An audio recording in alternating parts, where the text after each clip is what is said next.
silence through the night. What a thrill.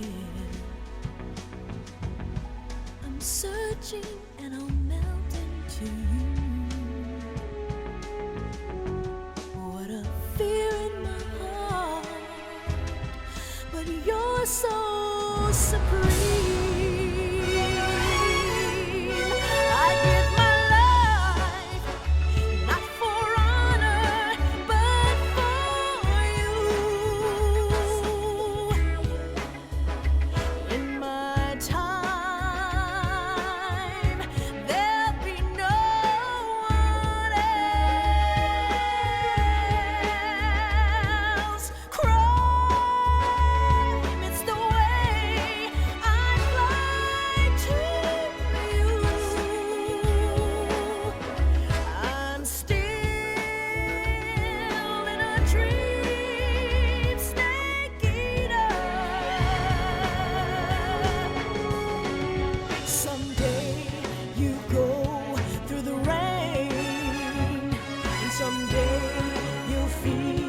On a tree frog, it's ordeal, the trial to survive. For the day we see new light, I give my life, not for honor, but for you.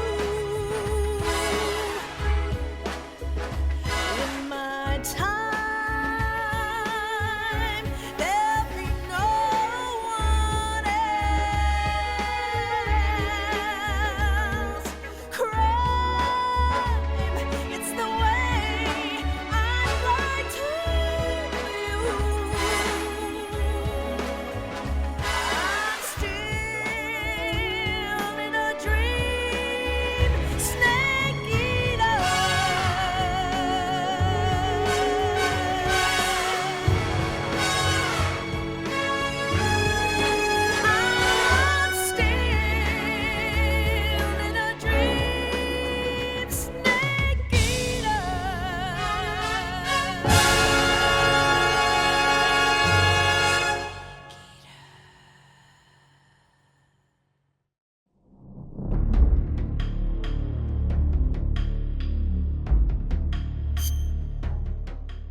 After the end of World War II, the world was split into two, East and West.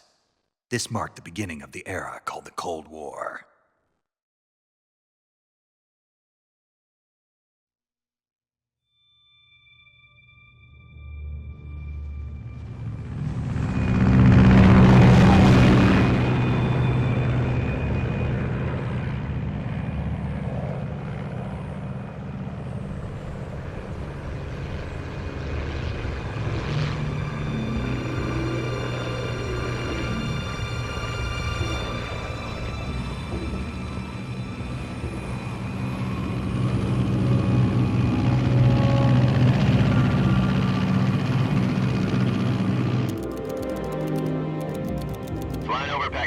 Altitude 30,000 feet. Approaching Soviet airspace. 20 minutes to drop off. Commencing internal depressurization. Equipment check. Arm main parachute. All right. You ready to go? Drop zone still showing a high pressure mass. Cav okay. Good. We've got high visibility.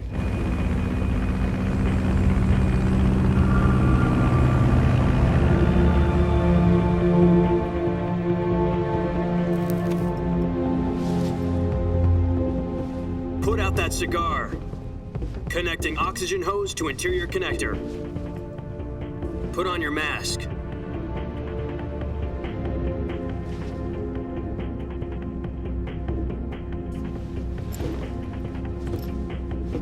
Does this panty waste know what he's doing? Approaching release point. 10 minutes to drop off. Hey, are you deaf? He said put out the cigar and put on your mask.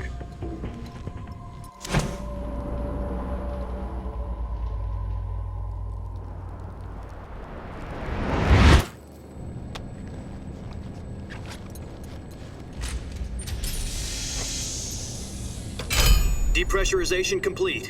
Checking oxygen supply. 6 minutes to drop off. Opening rear hatch.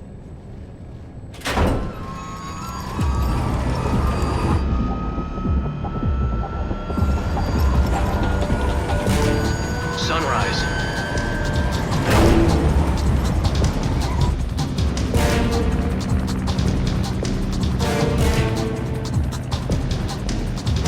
External temperature minus 46 degrees Celsius. 2 minutes to drop off. Stand up. You'll be falling at 130 miles per hour. Try not to get frostbite from the wind chill. 1 minute to drop off. Move to the rear.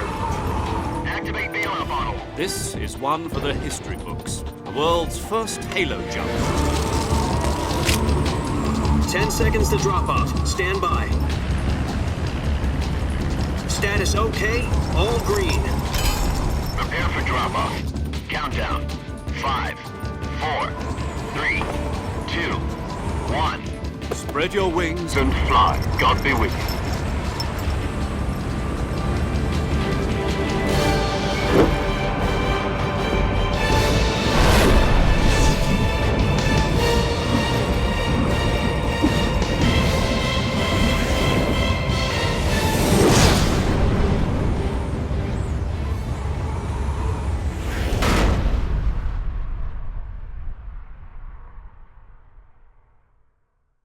Jack, I've got some important news.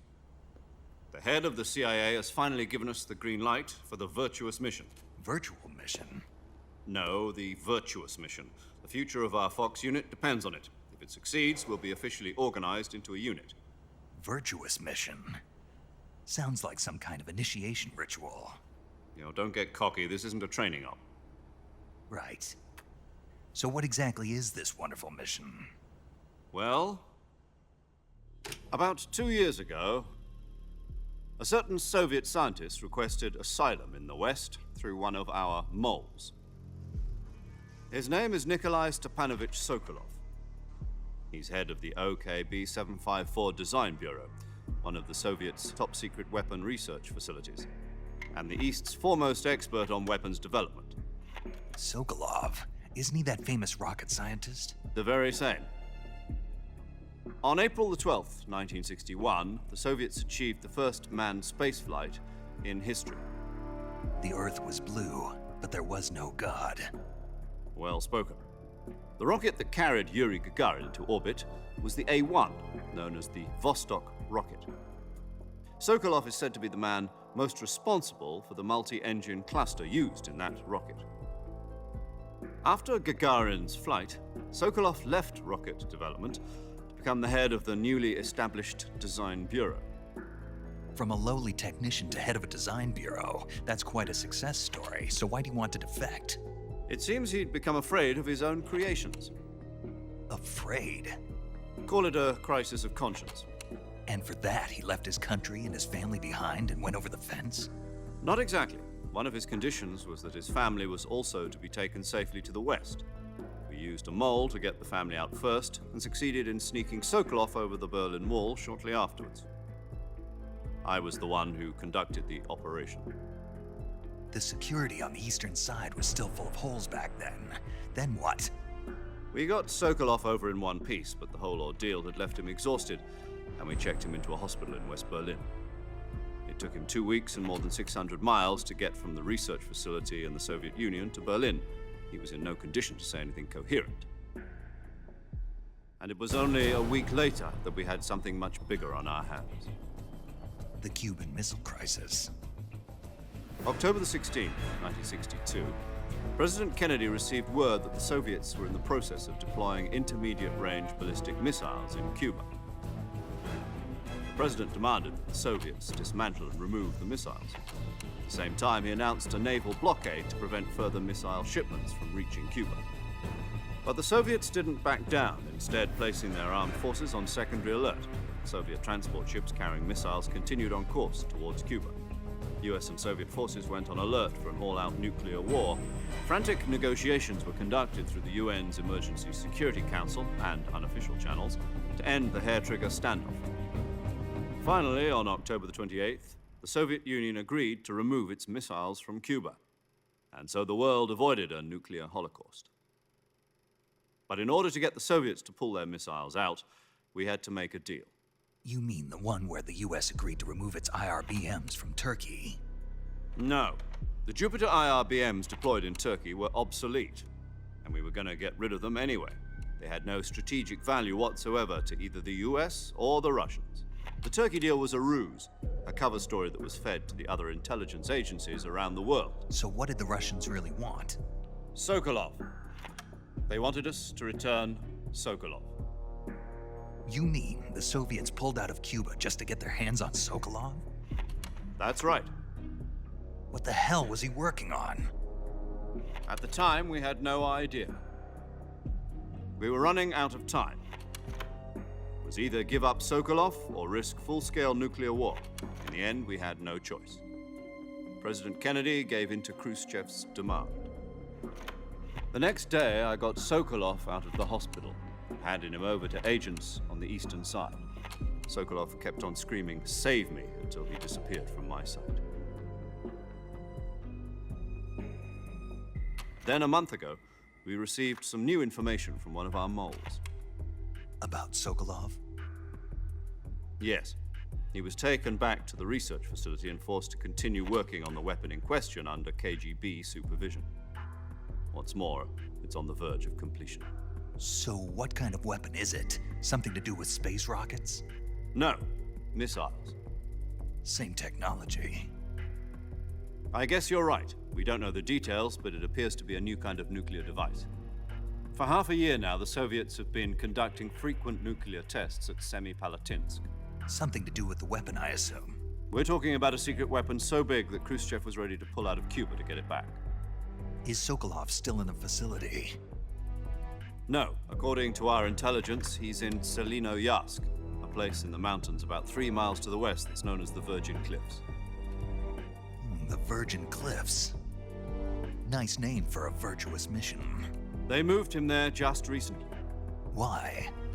Apparently, they're conducting a field test of the weapon, but it's our best chance to get him back. This mission would never have been possible if he was still in the research facility. This is our last chance. Sokolov must have known that too when he contacted us.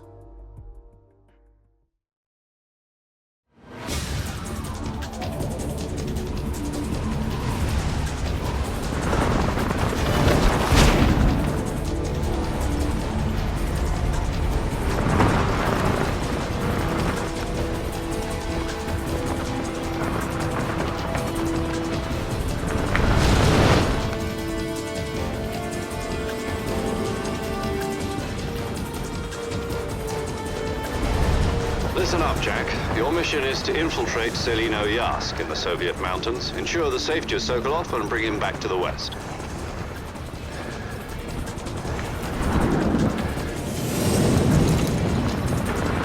If we don't get Sokolov back before that weapon is complete, we'll be facing a major crisis.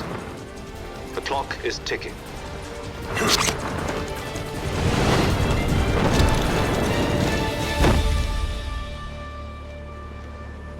Once we've confirmed the rescue of Sokolov, stand by at the recovery point. A recovery balloon will be dropped at that point. Helium will be pumped into the balloon to inflate it. The process takes about 20 minutes. Once it's complete, the gunship's arm will latch onto the balloon and pull it up.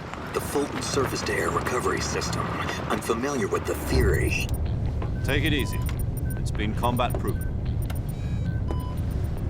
Do you think Sokolov is up to it? The shock will be less than during a parachute jump, and the arm can handle up to 500 pounds. So you're planning on going over the border in a single combat talent?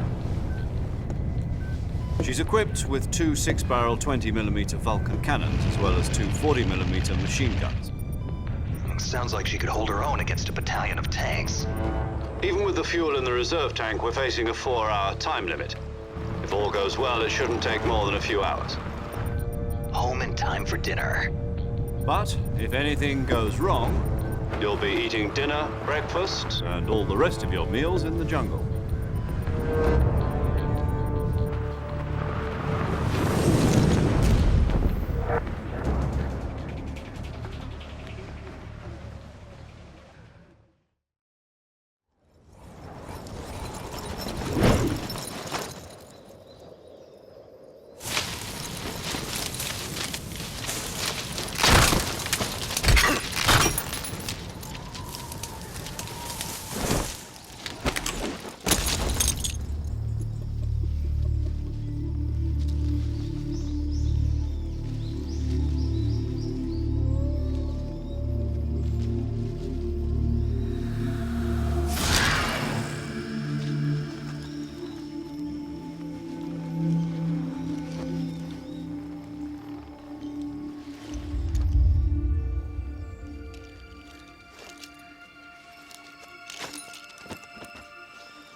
Do you copy? You're already in enemy territory, and somebody might be listening in. From here on out, we'll be using code names to refer to each other. Your code name for this mission will be Naked Snake. I'll be referring to you as Snake from now on. You're not to mention your real name. Snake? Oh, you don't like snakes? What do you mean? You've eaten one before, haven't you? In survival training? I'm glad to hear that. I don't know if I'd ever order one in a restaurant, but... Be careful, you might not have a choice. What about you, Major? What should I call you? Let's see. I'll be Tom. Call me Major Tom. This will be a sneaking mission. You must not be seen by the enemy. You must leave no trace of your presence. Is that clear? This kind of infiltration is the Fox unit's speciality. In other words, weapons and equipment are procured on site. That goes for food as well. You're completely naked, just as your name implies. Great. Now I see why you asked me if I like snakes. I suppose calling me Snake was your idea of a joke, too. No. There's a good reason for that. I'll tell you later when the time is right. Gotcha. Getting back to the subject, how exactly am I supposed to feed myself? You've been issued a knife and a tranquilizer gun. Use them to hunt for food. You'll also find some medical supplies in your backpack. Yeah, about the backpack. I lost it in a tree on the way down. I see. Well, you'd better go back and get it then. You know where it is? No problem. I can see it from here. It's stuck on a branch. To climb a tree, stand in front of a tree that's covered in ivy and press the action button. I'll be monitoring your progress over the radio. We can't risk violating Soviet airspace, but I'll be in the gunship. My frequency is 140.85. I'll give you a call if I need to talk to you. If you need to talk to me, use the send function. Okay, Snake, go get your backpack.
The backpack is on the branch pointing east on that tree, right? Walk along the branch and get it. Be careful not to fall. You should be able to grab your backpack if you hang from the branch by pressing the action button.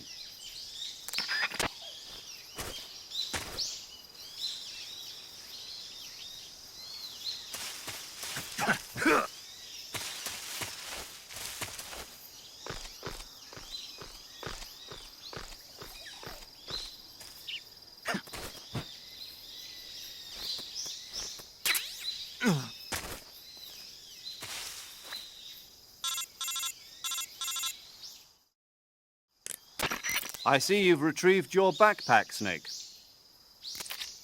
To equip a weapon, it's necessary to take it out of your backpack. In the survival viewer, choose Weapon from the backpack. Your available weapons will be displayed in a window in the upper left.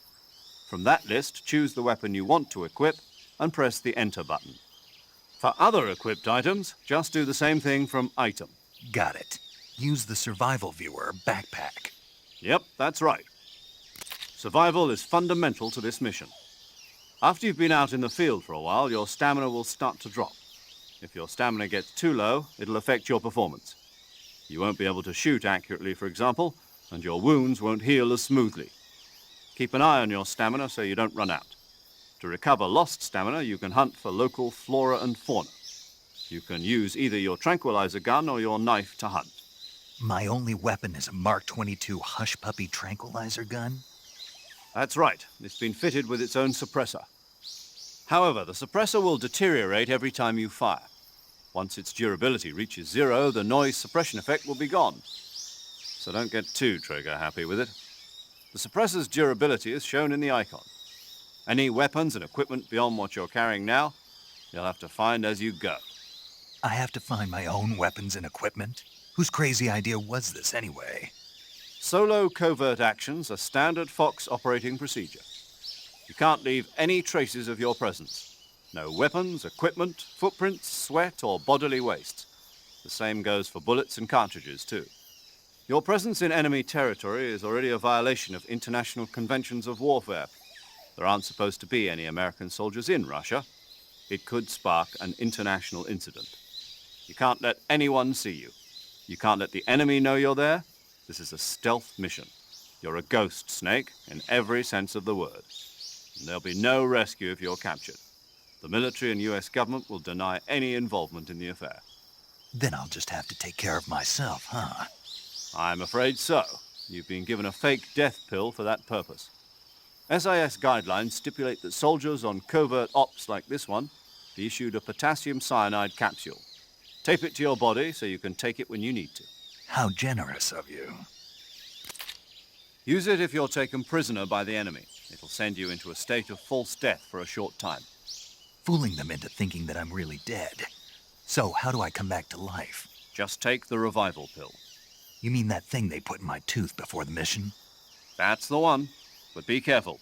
If you remain in a state of false death for too long, nothing will be able to bring you back. Remember that. I'll keep it in mind. You said this was a solo mission, right? Right. I guess that means I can't count on any reinforcements. Correct. The mission rests entirely in your hands. A real one-man army. Relax. There's a support team ready to back you up over the radio. Who? I'll introduce them to you. This time, survival is of utmost importance. The first member of the support team will be in charge of monitoring your physical condition, acting as a medic, so to speak, as well as recording your mission data. She's a member of Fox as well, and she's here on the gunship with me. She? Hello, Snake. I'm paramedic. Nice to meet you. Paramedic. As in a medic who comes in by parachute. Aren't you going to tell me your real name? Are you going to tell me yours, Mr. Snake? My name, huh? It's John Doe. And they call you Jack for short. You're a regular Captain Nemo. A name means nothing on the battlefield. After a week, no one has a name. What's your name? Jane Doe. Very funny. I wasn't joking, but I'll tell you my name only if you manage to make it back alive. My frequency is 145.73. She's also in charge of recording your mission data. Whenever you want to save, send a message over the reserved save frequency, 140.96. So saving lets me record my mission data. That's right. It also records the state of your health. Good to know. There's one more person I want to introduce you to, Snake. Huh? Speaking of snakes, you remember the boss, don't you? A legendary soldier and your mentor. Actually, it was the boss that got the DCI's authorization in the first place. She's going to be serving as Fox's mission advisor. The boss is? She also helped me plan this mission. She and I were at SAS together. Jack, is that you? How many years has it been? Boss? That's right. It's me. Oh. Talk to me. Let me hear your voice. It's been 5 years, 72 days, and 18 hours. You've lost weight. You can tell just by the sound of my voice. Of course I can. I know all about you. Really? Well, I don't know anything about you. What's that supposed to mean? Why'd you disappear on me all of a sudden? I was on a top-secret mission. You didn't need me anymore. But there were still so many things I wanted you to teach me. No, I taught you everything you needed to know about fighting techniques. I taught you all I could. The rest you needed to learn on your own. Techniques, sure. But what about how to think like a soldier? How to think like a soldier? I can't teach you that. A soldier needs to be strong in spirit, body, and technique. And the only thing you can learn from someone else is technique. In fact, technique doesn't even matter. What's most important is spirit. Spirit and body are like two sides of a single coin. They're the same thing. I can't teach you how to think. You'll just have to figure it out for yourself. Listen to me, Jack. Just because soldiers are on the same side right now doesn't mean they always will be. Having personal feelings about your comrades is one of the worst sins you can commit. Politics determine who you face on the battlefield. And politics are a living thing. They change along with the times. Yesterday's good might be tomorrow's evil. Is that why you abandoned me? No, it had nothing to do with you. I already told you, Jack. I was on a top-secret mission. A soldier has to follow whatever orders he's given. It's not his place to question why. But you're looking for a reason to fight. You're a natural-born fighter, but you're not quite a soldier. A soldier is a political tool, nothing more. That's doubly true if he's a career soldier. Right and wrong have no place in his mission. He has no enemies and no friends. Only the mission. You follow the orders you're given. That's what being a soldier is. I do whatever I have to get the job done. I don't think about politics. That's not the same thing. Sooner or later, your conscience is going to bother you. In the end, you have to choose whether you're going to live as a soldier or just another man with a gun. There's a saying in the Orient, loyalty to the end. Do you know what it means? Being patriotic. It means devoting yourself to your country. I follow the president and the top brass. I'm ready to die for them if necessary. The president and the top brass won't be there forever. Once their terms are up, others will take their place. I follow the will of the leader, no matter who's in charge. People aren't the ones who dictate the missions. Then who does? The times. People's values change over time, and so do the leaders of a country. So there's no such thing as an enemy in absolute terms. The enemies we fight are only enemies in relative terms, constantly changing with the times. As long as we have loyalty to the end, there's no point in believing in anything, even in those we love. And that's the way a soldier's supposed to think? The only thing we can believe in with absolute certainty is the mission, Jack. All right, but do me a favor. What is it? Call me Snake. Snake. Oh, right. Your codename is Snake. It suits you well. That's right. The legendary unit that the boss put together during World War II was a snake. The Cobra unit, a group of heroes that brought the war to an end and saved the world. As long as you've got a legendary hero backing you up, you'll be fine. Isn't that right, Snake? Yeah, I can't think of anyone else I'd rather have with me. Oh, and one more thing, boss. Yes? It's good to hear your voice again. Same here. After all, who knows if either of us will make it out alive? Snake, you are always best at urban warfare and infiltrating buildings. But this is the jungle. Survival is going to be key. Those CQC techniques I taught you are sure to come in handy. CQC? Close quarters combat, huh? I've been in the Green Berets for the past few years. I'm probably pretty rusty. Not to worry. I'll be here to help you remember. After all, this is your first actual survival mission. I'll be supporting you over the radio. Where are you, boss? Next to the Major?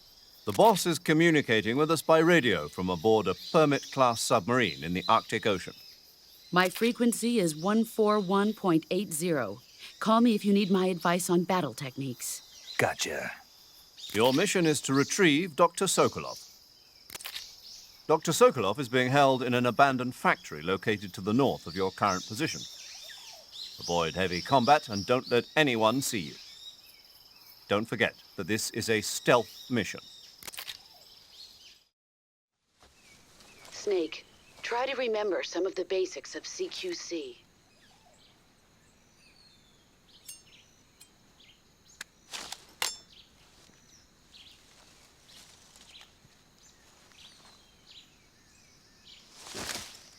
Commencing virtuous mission now.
What's going on?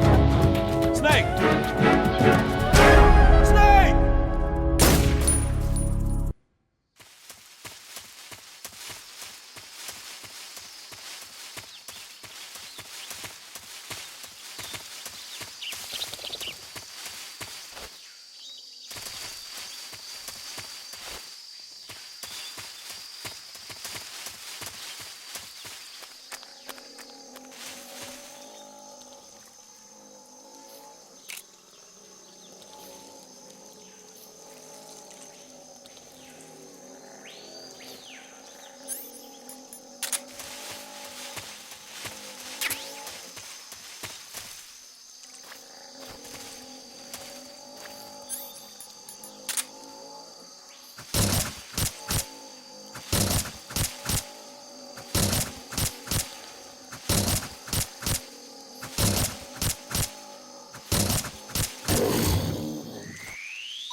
Tasty.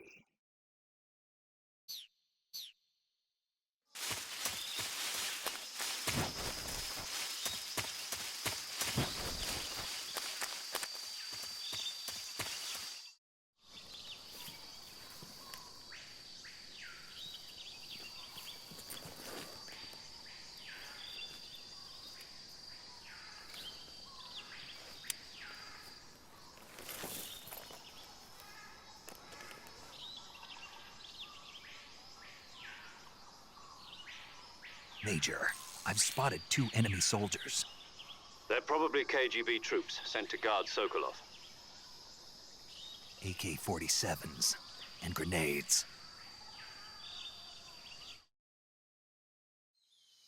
Snake, your presence in Soviet territory is already a violation of international law. We can't let the Kremlin find out that the CIA and the American government are involved. Contact with the enemy is strictly prohibited. Don't engage them in battle either. This is a stealth mission. Got that? The Major is right. The point of this mission is to sneak through the jungle without being seen. The success of the mission depends on how well you use your camouflage. Change your camouflage by selecting Camouflage from the Survival Viewer. The Uniform option lets you pick your uniform, while the Face option lets you change your face paint. Choosing camouflage that blends in with your surroundings will help you conceal yourself more effectively. Also, don't forget that anything that moves will stand out in the jungle. If you just stand up and run around like an idiot, you're bound to be spotted. But if you crawl instead, you should be able to sneak by without being noticed. You can see how effective your camouflage is by looking at the Camo Index. The Camo Index shows how well your current camouflage blends in with the surrounding area. The higher the value, the harder you are to spot, and vice versa. The key is to make yourself one with nature. Keep that in mind as you go along, okay?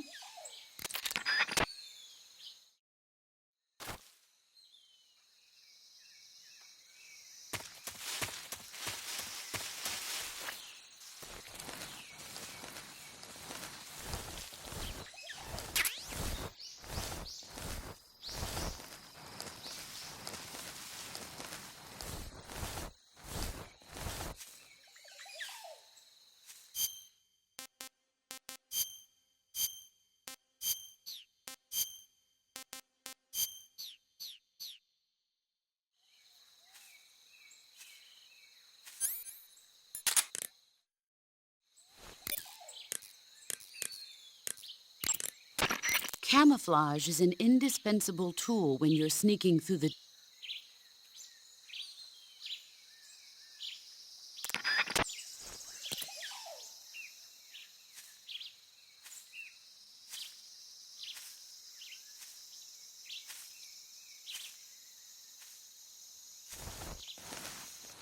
What the?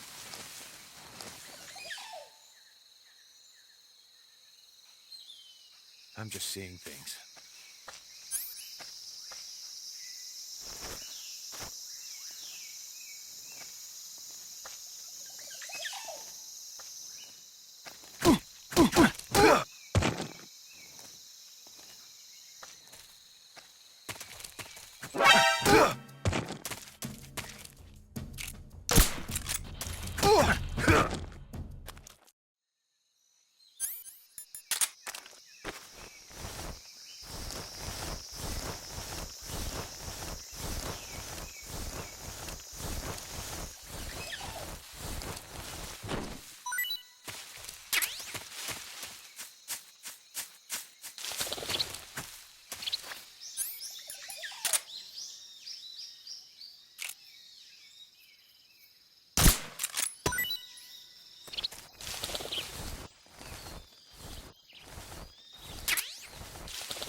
Nobody here.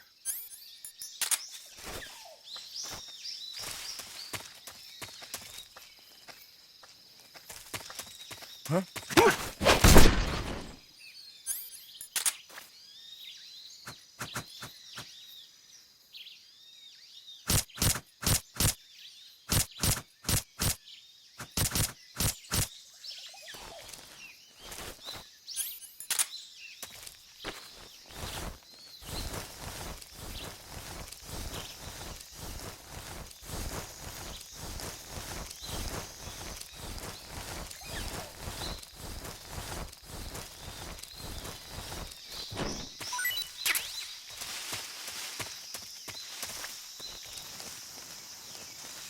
The enemy's here?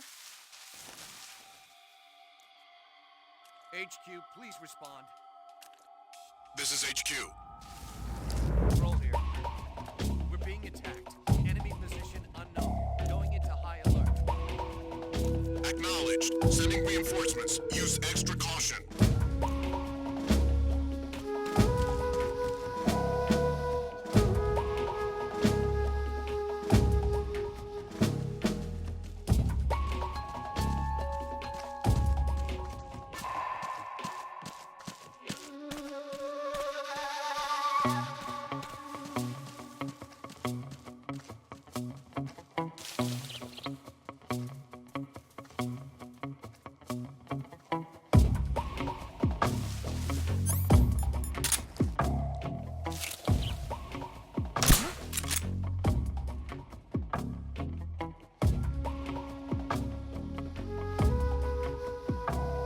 Just my imagination.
HQ, please respond. This is HQ. Patrol here.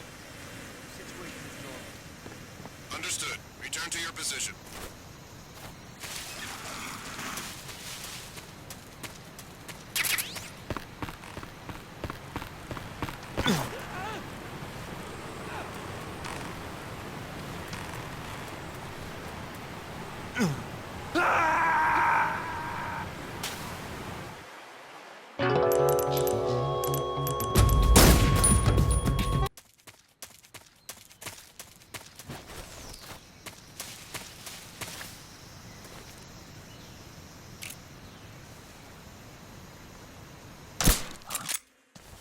The enemy! He's here!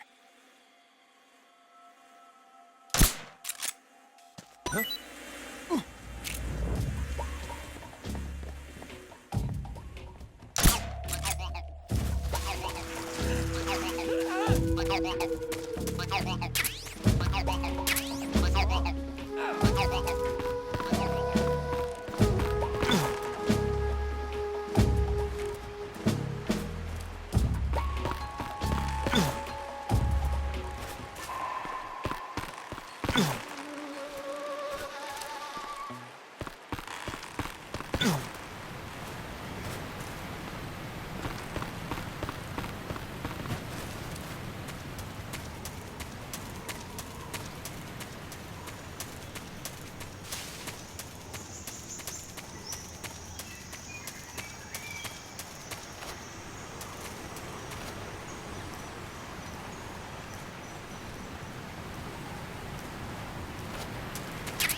Who's that?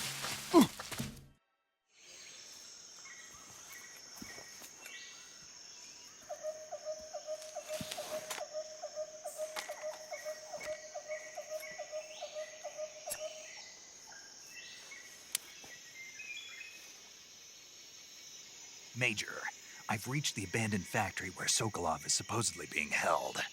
This place is a dump.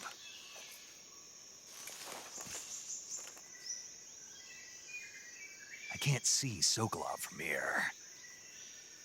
The security is pretty tight. There are sentries posted around the perimeter. I wonder how many are inside.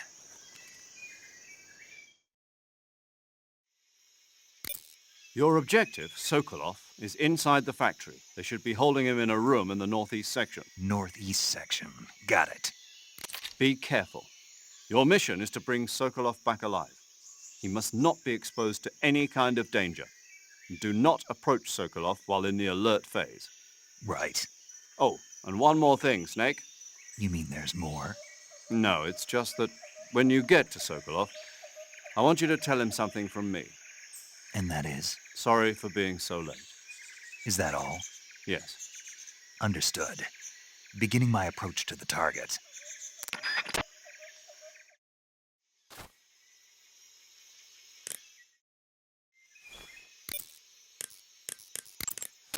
I see you've captured an Indian gavial. The Indian gavial is a crocodile that originally lived in freshwater regions in India and Nepal.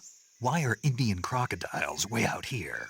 They're captive crocodiles that were brought here for research purposes but escaped and became wild again. Indian gavials are large creatures. Adult males grow to over 6 meters in length. You'll never catch one alive, even if you use the tranquilizer gun. Got it. So, how do they... Taste? Yes, I did look into that. You know what they always say. Tastes like chicken. Sounds delicious. But be careful when capturing an Indian gavial. Normally they're cowardly creatures, but the ones in the forest there are belligerent. Apparently they attack humans. What do you mean? They weren't the direct subject of any serious research, but some think they may have become violent as a side effect of the atomic research that was conducted nearby.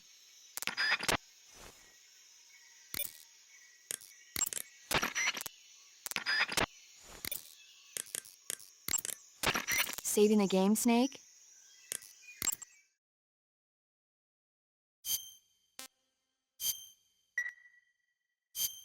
Hey, Snake, you ever heard of Godzilla, King of Monsters? No, what is it? It's a movie. You haven't seen it? Nope.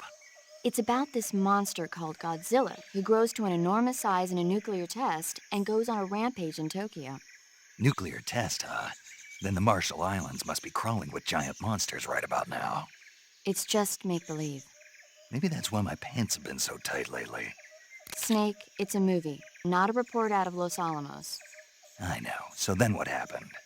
Godzilla is immune to all weapons, and humanity has no way to stop the monster. Dr. Shirazawa develops a new type of weapon, but meanwhile, Godzilla is getting closer and closer to Tokyo, obliterating everything in its path. It was originally a Japanese movie, but they made an American version, too. I recommend seeing the original Japanese one if you ever get the chance. It's mostly mindless fun, but it's also got a serious anti-nuke message as well. Where can I see the original? You'll just have to go to Japan. Really? That's too bad. Well, if you wait 40 years, you might be able to see it in America, too. Why's that? 2004 will be Godzilla's 50th birthday. You think they're still going to be making Godzilla movies then? Of course! Everybody loves Godzilla. You sure know a lot about movies. I don't suppose you're the movie-watching type, are you? Not really. Okay, then I'll tell you everything I know. When the going gets tough, movies can save your life. It's always good to be able to look at things from a different perspective when you get in a jam. That's the magic of movies. No kidding. Well, I guess it might at least make a nice distraction. That's the spirit, Snake. Have a little fun.